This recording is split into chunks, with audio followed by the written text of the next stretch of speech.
Your morning news now on this Monday. A Republican candidate for Wisconsin Governor Tim Michels is changing his position on Wisconsin's abortion law.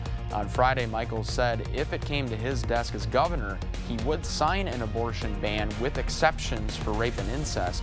Previously, Michels said he would not support exceptions. Republican candidate for Wisconsin's 3rd Congressional District says his experience as a small business owner makes him uniquely qualified for the job. During a small business roundtable, Derek Van Orden said local employers face too many challenges. Van Orden says rising inflation is crippling some small businesses. The Republican says that his experience with ownership will help him write business-friendly policies.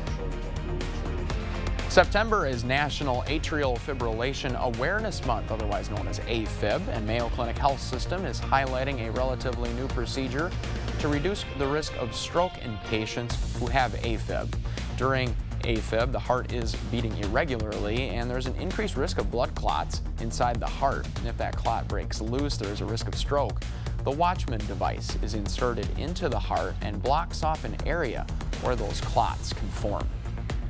Designed to plug off one of the structures called the left atrial appendage.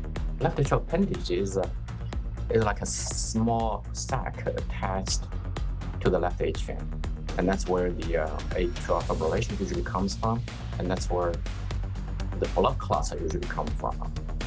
The device can be inserted during a same-day procedure and is not considered a high-risk surgery. Members of the community broke a sweat on the 17th Annual American Cancer Society Soul Burner in Chaseburg. The 1-mile walk event brought in people from across the state. People could take the walk and enjoy the vendors, live music, and each other's company. The event was a chance for the community to celebrate survivors and honor those lost. Looking at mainly cool but also partly cloudy conditions here for today with somewhat breezy conditions as well. Highs reaching those low 60s. Over the weekend, area artists took their brushes to the bluffs at a quick paint competition.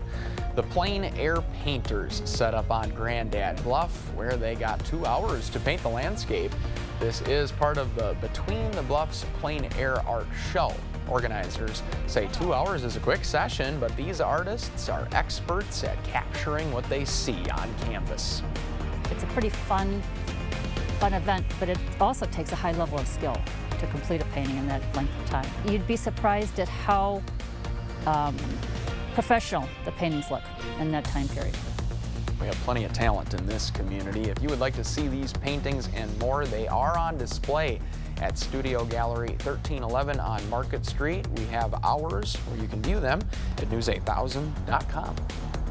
And as you head out the door, might want to bring that light jacket with you. Temperatures in at least those low 50s. Cloudy skies by noon today, partly cloudy later in the day. Northwest winds slightly breezy at 10 to 20. Thank you for joining us this morning. We'll see you right back here tomorrow.